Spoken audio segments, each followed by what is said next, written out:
네, 향후 글로벌 시장에 가장 큰 영향을 미칠 9월 FOMC 연방공개시장위원회 회의가 오늘부터 양일간 열리게 됩니다. 자, FOMC 회의 이전에 그 FOMC 위원들이 트럼프 인사들로 속속 채워지고 있어서 그 결과가 더욱더 주목되는데요. 오늘은 이 문제에 대해서 집중적으로 다뤄보도록 하겠습니다. 한국경제신문사의 한상준 논설위원 나오셨습니다. 안녕하세요. 네, 안녕하십니까? 네, 반갑습니다.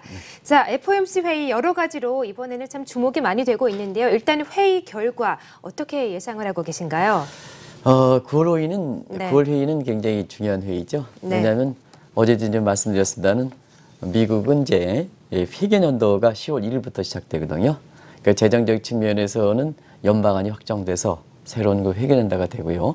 여기에 맞춰서 통화 정책도 1월 1일 캘린더 예상으로 1월 1일 맞춰지는 게 아니라 10월 1일로 맞춰지기 때문에 10월 회의가 상당히 9월 회의가 상당히 관심이 된다 이렇게 보겠습니다. 네, 그렇군요. 네. 그리고 그 시장 참여자 입장에서도 여름에 그 긴 휴가철 이렇게 하고 난 이후에 보통 여름 휴가철 전에는 스퀘어 포지션을 가고요. 근데 이후에 그 통화 정책과 관련된 내용이라든가 여러 가지 경제 펀더멘탈 내용이라든가 그리고 여러 가지 리스크 요인을 감안해서 이것이 숏 포지션 갈 것이냐 롱 포지션 갈 것이냐 하는 과정에서 네. 시장에 그 큰 변화가 나거든요. 예. 그래서 여름 휴가철 끝나고 난 첫 회의에 해당되는 9월 회의는 아무래도 변화가 많이 있다 이렇게 보겠습니다. 네. 근데 이번 같은 경우에는 결과는 그게 변화는 없을 겁니다. 근데 여러 가지 시사점에서는 큰 변화가 있을 거다. 이렇게 해서 아직까지 구체적으로 정책을 변화하기는 좀 나중에 좀 말씀드리겠습니다는 여건상으로 보면 아직 그 기다리는 편이 낫고요. 그러나 향후의 통화 정책을 어떻게 할 것이냐 하는 컨트랙션 문제, 이 문제는 사실 그 굉장히 큰 변화를 시사할 거로 이렇게 보이기 때문에 회의 결과보다는 페드 회의 9월 회의가 끝나고 옐렌 의장의 기자회견이 예상돼 있는데요. 기자회견에서 기자들과의 관계 문제가 굉장히 중요할 거다 이렇게 보겠습니다. 네. 일단은 회의 결과에 대해서 뭐 많은 사람들이 얘기했죠. 결과는 나와 있습니다. 정책 금리가 상하단으로 모두 현실에 동결될 것이다. 상하단은 얼마냐 하면 하단은 지금 1%, 상단은 1.25%죠. 그래서 이 수준은 그대로 유지하지 않겠나 이렇게 보고 있습니다. 예. 그래서 차기 회의, 차기에서 금리 인상 시기를 어떻게 갈 것이냐 하는 것이 사실 이번에 시사되느냐 하는 점이 굉장히 주목된다 이렇게 보이겠고요. 네. 경기 진단은 그 정전의 평가 문제에서 완만한 회복 기조도 그대로 유지될 거로 이렇게 보고 있습니다. 물론 허리케인 핀이라든가 뭔가 해서 3분기 그 성장률이 나중에 말씀드리겠서 많이 하향될 거로 이렇게 봅니다는 미국은 경기 판단에서 이 전문가들이 사실 미국의 경기 판단 기법을 잘 모르시는 분이 어제 나와서 방송을 하시는 분이 있더라고요. 근데 미국에서는 경기 판단을 공식적으로는 NBR에서 하고 있습니다. NBR에서 미 경제조사국에서 하고 있는데요. 거기 경제조사 보면 분기당 2분기 연속 경제 성장세가 유지될 때는 경기가 회복 기조로 이렇게 보는 거거든요. 그래서 스네이크식으로 이렇게 간다고 이렇게 본다면 추세의 라인 계층을 가져가서 이렇게 판단한다 이렇게 보겠습니다. 그래서 완만한 회복 기조는 그대로 유지하지 않겠나 이렇게 보고 있고요. 그다음에 양대모포 관련해서는 아무래도 이제 고용의 과열 문제가 지금 얘기 나오는데요. 이 고용 문제를 이렇게 필립스 곡선이 이렇게 형성되지 않은 상태에서 이 고용 문제만 이렇게 실업률만 계속해서 이렇게 하락시키는 것이 올 것이냐 하는 문제 처음으로 이 문제가 검토되지 않겠나. 지금까지는 물가가 낮다 하는 사람들만 이제 많은 외신을 통해서 이렇게 얘기하고 있는데요. 물가 하향이 목표선을 미달하는 문제는 앞으로도 그렇게 쉽게 올라가지는 않을 거로 봅니다. 네. 지금은 옛날 것처럼 이렇게 완전히 경제 환경이 바뀌었고 뉴노멀 환경이기 때문에 물가가 이렇게 목표선을 위로 올떨 것이냐. 그래서 웃돌아서 금리 인상이라든가 아니면 자산매각을 할 것이냐 이런 측면은 지금은 옛날 통화 방식과 다르거든요. 그래서 실업률을 너무 낮추는 문제가 이게 어떻게 될 것이냐. 그러면 실업률을 너무 낮추는 뭐 예를 들어서 지금 4.4%인데 4.8%면 이게 자연 실업률 이 문제가 좀 잘못된 게 아니냐. 왜냐하면 자연 실업률 하에 물가가 실업률이 그만큼 떨어지면 물가가 올라가야 되는데 이 자연 실업률을 너무 높게 설정하다 보니까 실업률이 너무 낮으면 자연 실업률, 완전 고용 문제에 대해서 실업률이 너무 낮다 보니까 공치사 하긴 좋습니다는 물가가 올라가느냐 이게 아니거든요. 그래서 처음으로 실업률 문제가 이렇게 검토하지 않겠느냐 이런 것이 지금 초미의 관심이 된다 이렇게 볼 때 있습니다. 네. 그리고 아무래도 자산 매각과 관련돼서는 처음으로 시기라든가 규모가 로드맵이 결정되지 않겠냐 하는 측면에서 예. 이 대목이 가장 관심이 된다 이렇게 보시면 되겠습니다. 네. 자, 이번 회의에서 변화가 좀 클 것이다라고 보는 시각도 있지만 또 의외로 변화가 좀 많지 않을 것이다라는 보는 시각도 있는 것 같습니다. 어떻게 보시나요? 네, 그래서 회의 결과는 큰 변화를 주지 못하지만 네. 앞으로 향후에 이렇게 시사점적인 측면에서는 많은 변화가 모색될 거로 이렇게 보이는 것이 지금 미국의 페드 정책과 관련해서 8가지 이렇게 논란 사항이 있습니다. 그중에 한 4가지만 제가 정리하고 말로 통해서 지금 한 4가지를 이렇게 말씀드리겠습니다. 이런 거 지적하시는 분이 거의 없는데요. 네. 사실 결과에 대해서 그대로 가고 시사에 대해서 상당히 변화가 있게 지금 논란거리거든요. 자막을 통해서 한번 보겠습니다. 일단은 미국 경제 전망을 놓고 페드와 IMF 간의 논쟁이 되고 있죠. IMF는 2.1% 내년까지 달 것이다 하는 측면에서 페드는 완만한 회복 기조가 유지될 것이다 하는 측면에 논쟁이 있다 이렇게 보겠습니다. 그리고 증시 거품 문제 관련해서 누님이 말씀드린 학계라든가 월가에서 어떻게 이게 볼 것이냐 하는 시각에서 시각이 엇갈려 있죠. 그리고 FOMC에서는 친트럼프 인사와 반트럼프 인사 간에 여기 반트럼프 인사는 오바마 때 지명됐던 사람이다 이렇게 보겠습니다. 이와 관련해서 갈등이 상당히 심한 상태고요. 네. 또 금융위기 재발 문제 관련해서는 지금 페드 의장인 앨런과 그다음에 IMF의 총재인 라가르드 간의 논쟁이 있죠. 이런 것이 페드의 통화정책 관련해서 굉장히 중요한 내용들입니다. 그리고 여기에 덧붙여서 제가 이렇게 4가지를 더 말씀드리면 실업률과 물가 간의 필립스 각선 문제 이런 문제는 작년에 1년 전서부터 한국경제TV를 통해서 처음으로 이 문제가 굉장히 논란의 것이가 될 것이다 하는데요. 지금은 많은 사람들이 이 얘기는 하는 것 같습니다. 그래서 이 문제도 지금 미국의 양대 청무가 고용 창출과 물가 안정인 이런 필립스 각선의 가장 근본적인 2가지 문제이기 때문에 이 문제에 대해서도 상당히 향후의 통화정책 관련해서 굉장히 중요한 시사점이 된다 이렇게 보고있고요. 또 한 가지는 지금 가상화폐들이 지금 이제 중앙은행 입장에서 사실 이것을 공식적으로 법화할 것이냐, 예. 공식화할 것이냐 이 네. 문제도 향후 통화정책 관련해서 굉장히 중요한 내용이 되겠다 이렇게 보겠습니다. 예. 왜냐하면 페드에서 가상화폐를 공식화시키면 지금 쓰는 리겔 텐더 신용화폐 100달러짜리 50달러짜리 이것을 어떻게 할 것이냐 하는 측면이거든요. 지금 공식화된 화폐의 문제가 어떻게 할 것이냐 하는 측면이 굉장히 중요한 그 시사점이 될 것이다 이렇게 보겠습니다. 그리고 지금은 미국의 경제 성장률이 Gross Domestic Product GDP입니다. 근데 지금은 세계가 하나이기 때문에 경제 측면에서 세계가 하나이기 때문에 이 도메스틱 프로덕트의 개념이 사실상 의미가 있는 상태는 아닙니다. 그래서 지금은 페드 내부에서도 포브스라든 거시경제팀에서 GDP 성장률보다는 GO 성장률, Gross Output 개념, GO 개념이라는 시청자 여러분들은 한번 말씀드린 적이 있으면은 이것을 성장률로 개편해야 될 것이냐 하는 문제 이런 것이 이제 향후 통화정책 관련해서 중요한 시사점이 될 것이다. 그리고 미국이 한번 성장률이 보면 1, 4분기 성장률이 1.4% 최종 발표한 상태에서 2, 4분기 성장률이 3% 발표할 때 1.2% 낮았거든요. 네. 낮췄거든요. 그게 뭐냐? 그 배경을 잘 아시는 분이 없는데요. GDP 성장률을 지요 개념으로 하다 보니까 중간재 개념을 포함하다 보니까 결과적으로 보면 성장률이 이렇게 수정되는 거거든요. 예. 점점 GDP 경제 성장률을 지요로 대체하는 과도기적 상태에서 기존의 시계열 자료들이 많이 좀 이렇게 크게 변하고 있다 하는 것을 좀 말씀드리겠습니다. 그리고 지금 미국 입장에서는 공식적으로 시청자 여론이 많은 금리가 변경한다, 금리가 변경할 때 그 금리 정책 금리가 뭐냐 하면 바로 페더럴 펀드 레이트 연방기금 금리인데 이게 지금 기준금리로서 시장을 조율하는 게 기능력이 많이 떨어졌습니다. 왜냐하면 자 미국이 지금 금리가 4차례 걸쳐 올렸는데 오히려 시장 금리를 올리지 못하고 10년 만기 국채 금리가 오히려 2.1, 2.1 떠지는 현상이 발생하거든요. 그래서 이 정책 금리가 시장을 조정하는 인트리시 시스템이 잘 형성되지 않았기 때문에 이 정책 금리에 해당되는 페더럴 펀드 레이트를 지금 온 FFR 금리 한번 제가 설명드리겠습니다. 온 FFR 금리를 대처하는 문제 이런 문제들이거든요. 그래서 시청자 여러분 FMC 9월 방송에서 이렇게 9월 그 내용을 보면 모든 전문가들이 똑같은 내용을 얘기하는데요. 사실상 이번에 보면 이 8가지 논쟁, 제가 네. 4가지는 여기서 말씀드렸고 예. 경제 문제에 있어서는 앞서 말씀드린 같이 가상화폐의 공식화 문제라든가 필립스 옥선 인정하는 문제라든가 GDP 성장률에서 GDP 대비해서 지요 성장률을 대처하는 문제라든가 그다음에 정책금리에서 연방기금리에서 온 FFR 금리 지금 거의 완성되고 2015년서 시험 가동 중인 이것을 연말에 교체할 것이냐 하는 이런 문제가 사실 9월에 의해서 9월에서 가장 관건이 될 것이다 이렇게 보게 됐습니다.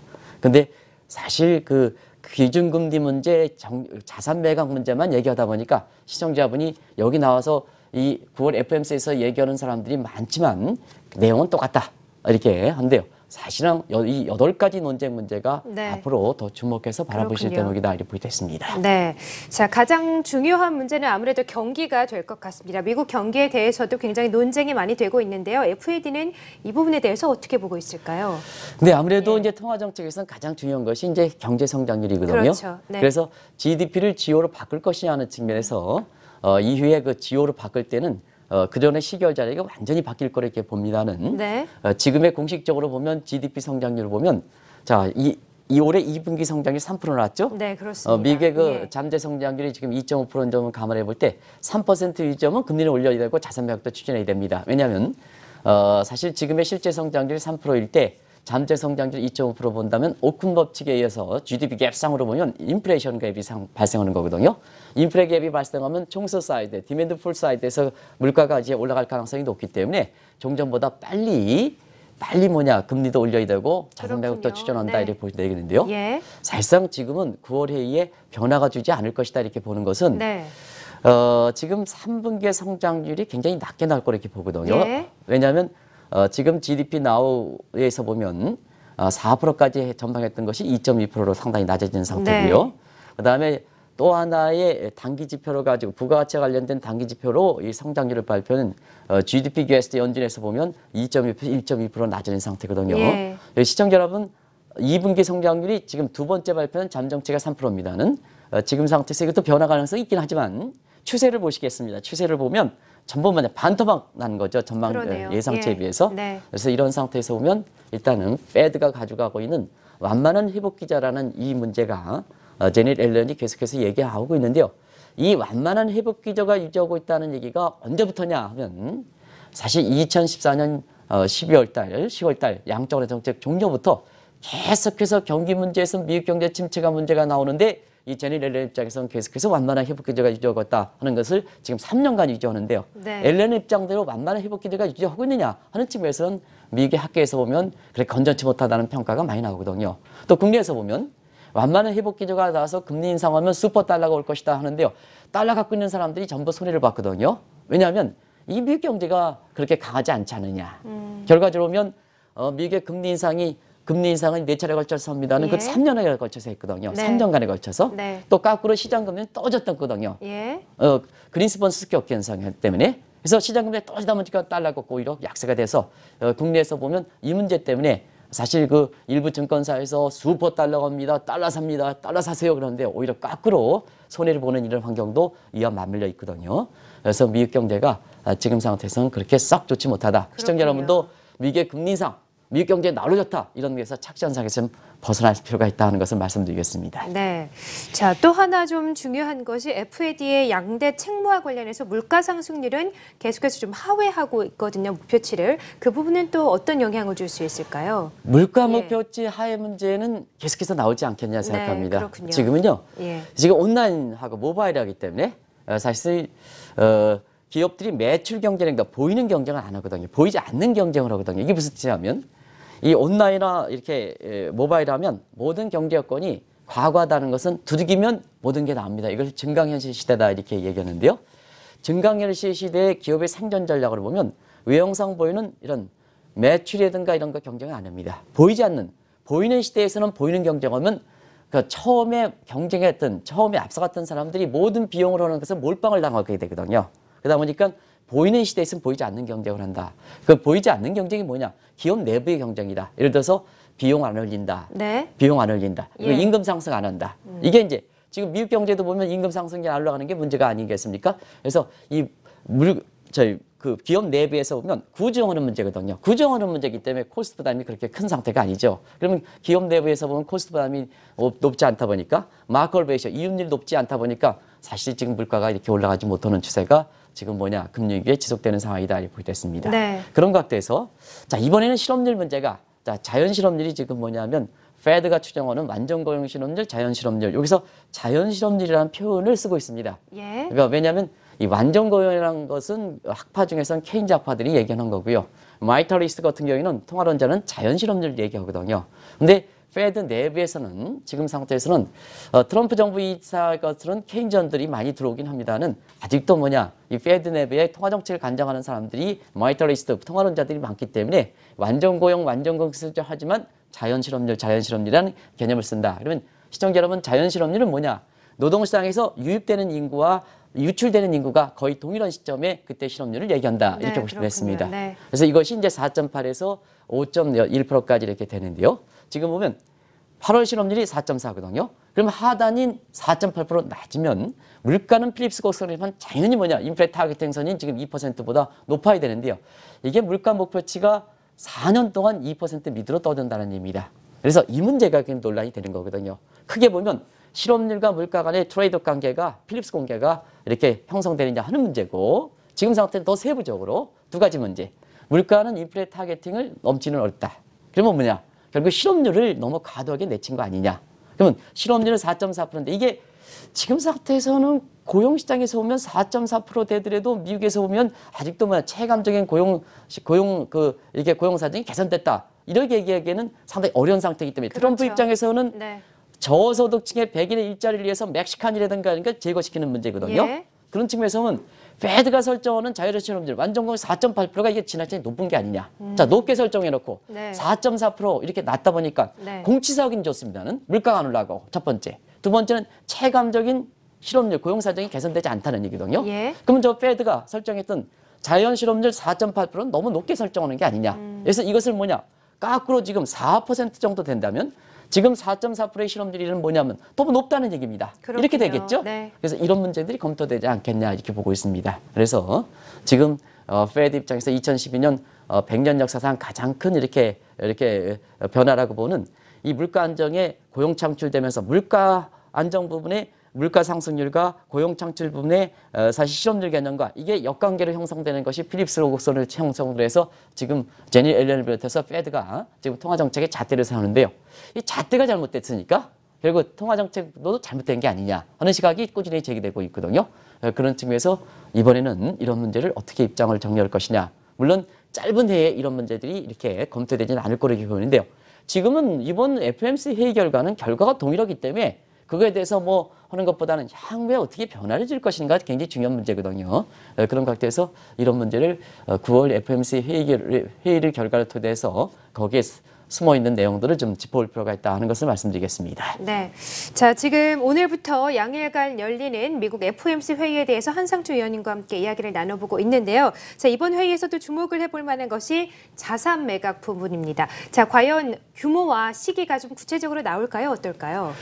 네, 일단은 이 문제에 대해서 사실 제가 한번 꼭 좀 말씀드리고 싶은 것이 금리 인상이 중요하냐, 그 다음에 자산 매각이 중요하냐, 어떤 게 강도 있는 조치냐 할 때는 자산 매각이 강도 있는 조치입니다. 아, 그렇군요. 금리 인상에 지금은 금리 왜 그러냐면 시청자 여러분 보시기 바랍니다. 우리가 보면 출구 전략은 순서가 있어야 되거든요. 순서가 있어야 되는데요. 그게 양적 완화 정책을 먼저 추진하고 그 다음에 2015년 12월부터 금리 인상 문제를 가져가고 가장 강도 있는 조치가 자산 매각이기 때문에 자산 매각을 늦게 가져간다 이렇게 보도됐습니다. 근데 항상 여기서 나오는 전문가라는 사람들이 금리 인상이 더 자산 매각보다 더 중요하다. 그래서 금리 인상 시기를 가지고 얘기하는데요. 우리가 보면 이 문제를 얘기할 때 항상 이 남녀 간의 연애 문제를 생각하거든요. 그래서 남녀 간의 연애도 만나고 그다음에 맨 처음에 손목을 잡고 그다음에 그 위의 단계를 이렇게 얘기하는 것과 마찬가지로 양적 완화 종료시키고 그 다음 단계 금리 인상 가고 이렇게 자산 매각이거든요. 왜 그러냐면 시청자 여러분 한번 잘 보시기 바랍니다. 자, 왜 미국이 4차례 걸쳐서 금리 인상을 했는데 달러는 왜 강세가 되지 않을까 하는 측면에서는 사실 정책금리는 미국의 금리 인상에서 정책금리 이거는 기준금리가 아니라 우리나라도 주택담보대출의 금리는 뭐냐면 코리고 금리와 사실상 3개월 CD 금리거든요. 한국은행에서 금통에서 결정하는 정책금리가 기준금리가 되는 건 아니죠. 물론 간접적으로 영향을 미치겠지만 그러면 자, 금리를 4차례 올렸는데 어제도 강남 지역에서 향기할 때 그렇게 질문하시는 분이 있더라고요. 금리를 왜 달러 강세는 안 되느냐. 왜냐하면 금리를 올렸는데도 불구하고 시장금리가 오히려 거꾸로 떨어졌죠. 10년 만기 국채금리가 2.7% 하듯 2.1% 떨어지는데요.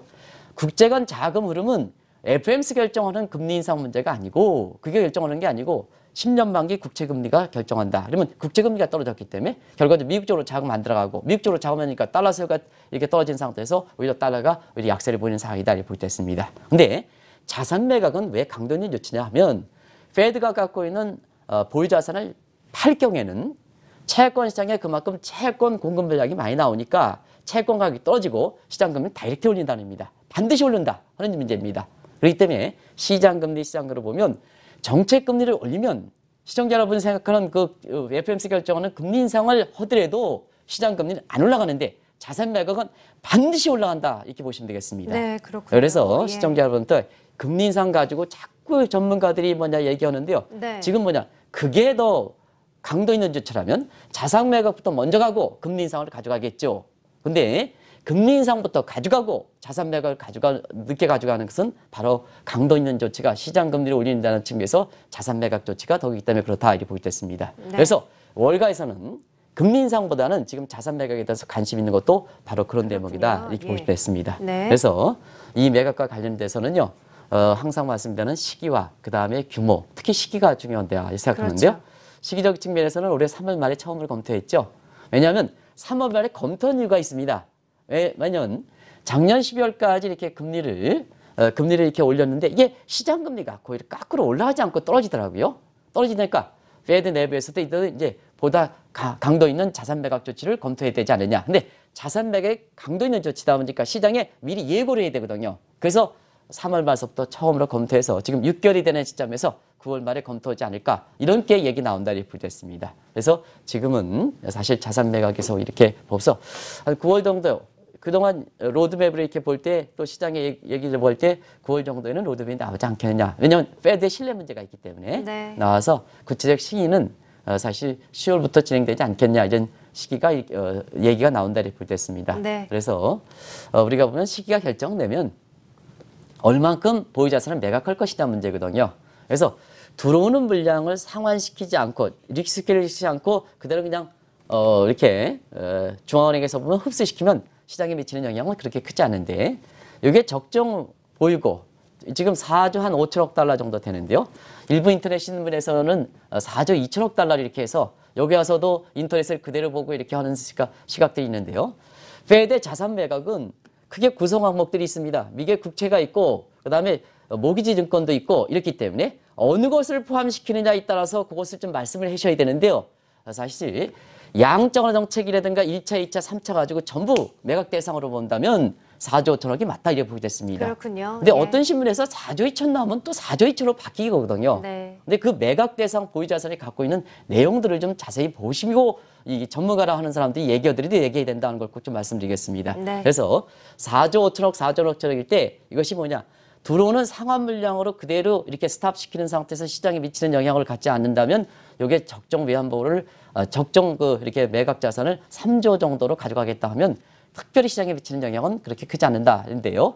만약에 이것을 3조 밑으로 떠들 때는 인위적으로 매각해야 된다는 얘기거든요. 인위적으로 매각하면 시장 질서를 흐트러뜨린다는 얘기입니다. 그래서 시청자분 시기는 이제 어느 정도 결정됐으니까 네. 이번 같은 경우에는 매각 규모에 대해서 쉽게는 얘기하지 않겠습니다는 사실 3조 달러 밑으로 가져갈 것이냐. 지금 4조 5천인데 3조 5천으로 3조 달러 밑으로 내려갈 것이냐. 요 대목에 초점을 맞춰서 보실 필요가 있다는 것을 말씀드리겠습니다. 네. 만약에 이번에 좀 자산 매각이 추진이 된다면 금리 인상은 좀 연기가 될 수도 있을 것 같아요. 당연히죠. 예. 왜냐하면 출구 전략이라는 것은 양적완화 종료, 금리 예. 인상 문제, 그다음에 자산 매각이다. 순서를 가져가는 거거든요. 순서를 가져가기 때문에 예를 들어서 자산 매각을 통해서 시장 금리가 올라간다 하면 정책 금리는 사실 당연히 시장 스프레드를 맞추기 위해서 정책 당국의 금리와 시장 금리는 일정한 그렇게 격차가 있는 소위 한 나라에 있어서 인트리 시스템을 맞춰야 되거든요. 지금 이제 금리 인상 문제는 지금까지 보면 자산 매각을 하기에 자산의 거품을 잡기 위해서 이런 측면의 금리 인상인데요. 앞으로 금리 인상은 자산 매각에서 시장 금리가 올라가면 금리 인상은 자산의 거품을 잡겠다는 식으로 이렇게 목적에서 올리는 게 아니고 시장 금리가 올라가니까 사실 거기에 일정한 스프레드를 이익해서 금리를 좀 올려주는 이런 조치로 목적이 다를 거다 이렇게 보시면 되겠습니다. 종전과 마찬가지로 자산 매각이 전에 자 금리를 올려서 자산분의 거품을 잡겠다. 그게 그때 당시에 금리 인상은 자산분의 거품을 잡겠다 하는 것이 명확한 목적인데 이거로 안 되니까 자산 매각인데 시장 금리가 올라가면 어떠냐? 그 스프레드를 유지하기 위해서 사실 정책금리, 기준금리를 올리는 거다. 그래서 금리 인상의 목적이 달라지는 겁니다. 네, 그래서 그렇군요. 그런 네. 걸 꼭 좀 말씀을 드리겠는데요.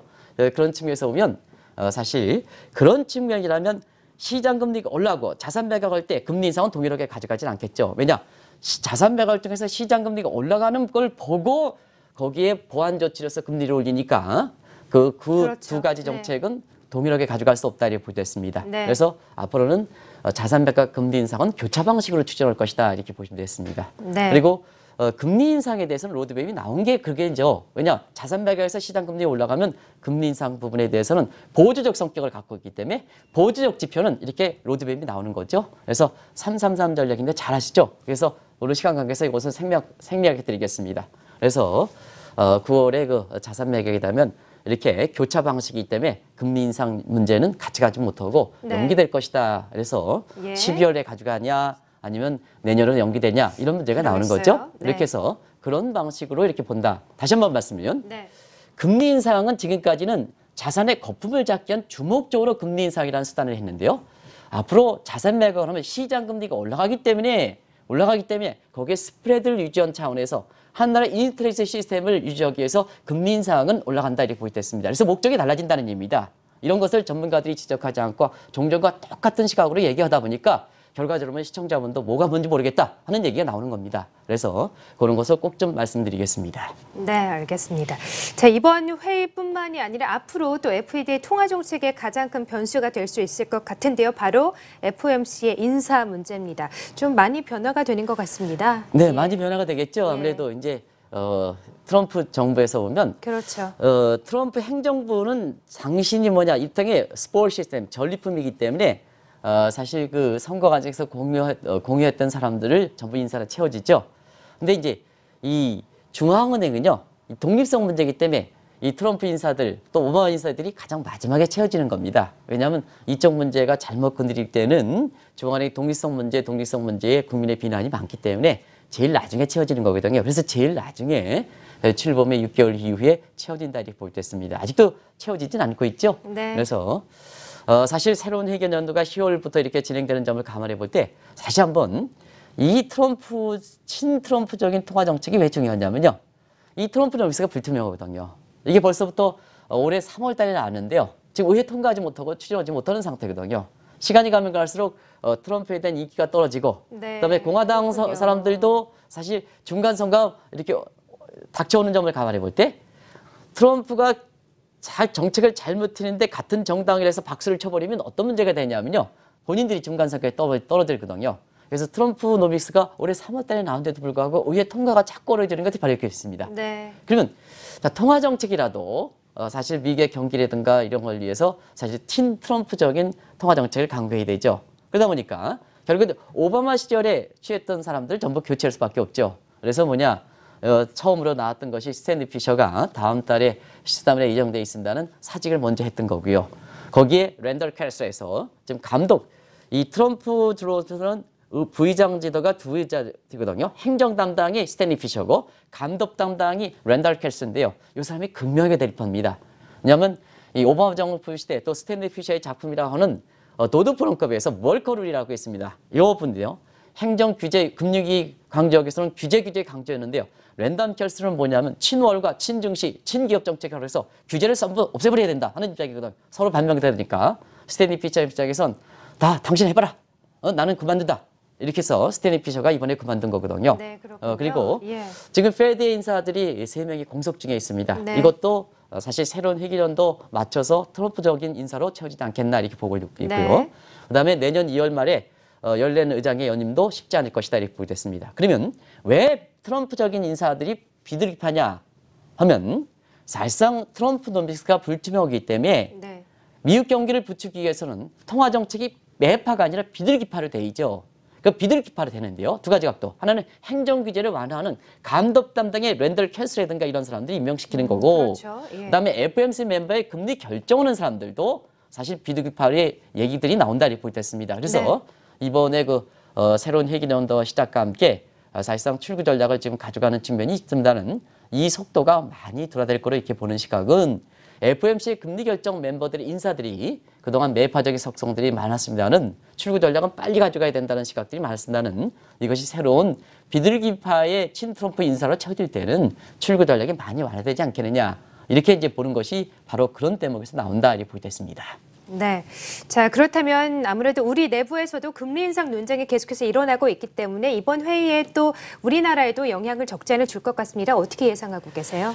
네, 자산 매각 조치는 미국의 시장 금리를 반드시 올린다 이렇게 보겠습니다. 그렇죠. 예. 그동안 정책 당국에서 FOMC 금리에서 금리를 올리면 시장 금리가 안 올라가기 때문에 사실 한미 간의 금리 문제라든가 이런 게 격차가 유지했던 상태거든요. 그런데 사실 지금 상태에서 자산 매각되면 이제는 시장 금리, 우리나라의 시장 금리조차도 미국과 금리 연장 현상이 되면 사실 자본 유출이라는 부분은 정책 당국의 정책 금리에서 결정되는 게 아니라 시장 금리에서 결정되는 시장 금리에서 역전된다면 한국에서 자본의 이탈 문제가 이렇게 봉착될 수가 있거든요.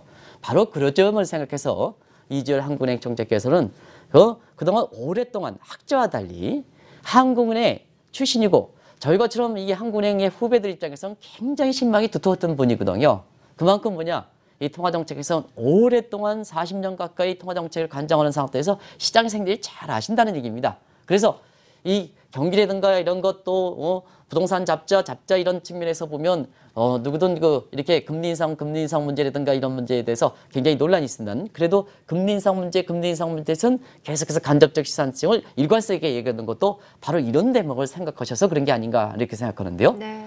그런 측면에서 금리 인상 문제가 사실 우리나라 내부에서도 굉장히 논란이 되고 있고 또 청와대 김현철 경제수석께서도 적정금리가 지금 상태에서는 너무 낮은 점을 감안해 볼 때 금리를 좀 올려야 되지 않겠냐 이런 시각이 유지해서 논란이 되고 있습니다는 사실 현 정부의 성장률이 3%에서 달성하겠다 하는 측면에서는 금리를 인상하면 안 되겠죠. 그리고 사실 지금의 가계부채 문제가 우리도 위험 수준이 넘은 수준을 감안해 볼 때 이 금리 인상 문제를 가져가기에는 사실 가계들의 지금 상태에서 중하위 계층들이 지금 현 정부에서 주력하고 있는 중하위 계층들의 가처분소득상의 문제가 생길 수 있는 부분이기 때문에 금리 인상 문제가 쉽게 이렇게 접근하기는 어려운 상태거든요. 그래서 사실 우리나라 내부에서도 이번 9월 달에 FOMC 회의에서 자산 매각 부분이 이렇게 결정될 때는 우리 내부적으로 보면 금리 인상 문제가 굉장히 논쟁이 불거지지 않겠나. 그래서 우리 입장에서도 이 빚이 많은 사람들이 굉장히 관심이 되는 내용이 바로 9월 FOMC인데요. 그러면 어떻게 가져갈 것이냐. 요 상충되는 금리 인상의 가능성 필요하고 경제 성장을 유지해서는 금리를 인상하지 않아야 되는데 어떻게 가져가야 될 것이냐. 그게 나오는 것이 팀버겐 정리다 이렇게 보이겠습니다.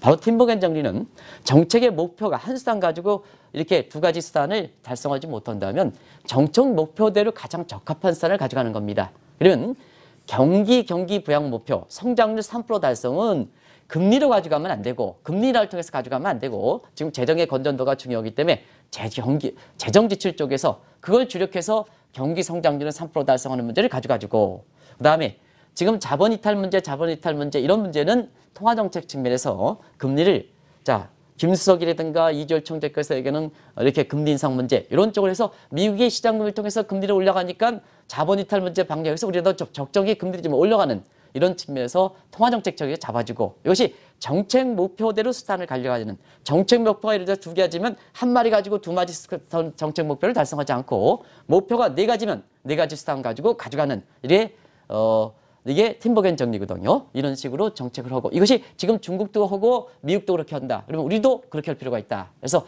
이 금리 인상, 금리 문제 가지고 경기도 달성하고 그다음에 사실 대외 간의 금리 차도 잡겠다 하니까 이게 논란이 되는 거죠. 그래서 이런 문제에 대해서 정책 당국에서 아마 정책 목표대로 수단을 가져가는 이런 문제도 9월 FOMC 회의가 끝나면 우리 내부적으로도 굉장히 중요한 문제가 봉착될 것이다 이렇게 보시면 되겠습니다. 네, 알겠습니다. 자, 오늘부터 양일간 열리는 미국 FOMC 회의에 대해서 이야기 나눠봤습니다. 자, 지금까지 한국경제신문사의 한상준 논설위원이었습니다. 감사합니다. 네, 고맙습니다.